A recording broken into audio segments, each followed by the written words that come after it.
Moolaawwan bareedina jechuun guyyaadhaa akka addunyaatti ayyaanni guddaan kabajamaa jira. Akka warra adiitti Seepteembarii 13 sanbata xiqqaa kana akka addunyaatti moolooftotaaf ayyaanni kabajamaa jira. Ayyaanni kunis warri moolaawwan yookiin rifeensa hin qabne ofitti amanamummaa guddaa akka qabaatan isaan namoota kabajamoo ta'u hunda caalaa immoo moolaawwan bareedina akka ta'e jajjabeessuuf kan yaadamee kabajamaa jirudha. Warri mooluu warra rifeensa qaban caalaa fayyadamoodha jechuun gabaasni kun dubbata.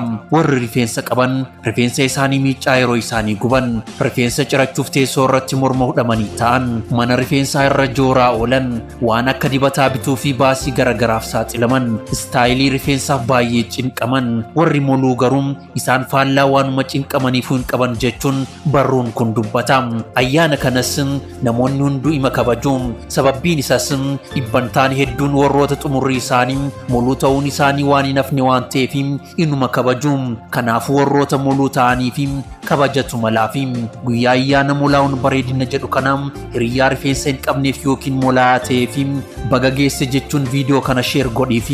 Garuu akka addunyaatti wanti gaggaariin waa'ee namoota mooluu qofa yoo dubbatan dhageettanii beektu. Keessattuu akka addunyaatti dubartoonni dhiira moolaa jaallatu jedhamee dubbatama. Dubbiin kun hammam dhugaadha? Isinoo waa'ee warroota rifeensa hin qabne yookiin moolaa ta'anii ilaalcha akkamii qabdu? Koomentii godhaafi dhufanii haa dubbisan. Kun mana gurbaa qaxaleeti. Miseensa ta'uu keessan hin dagatinaa.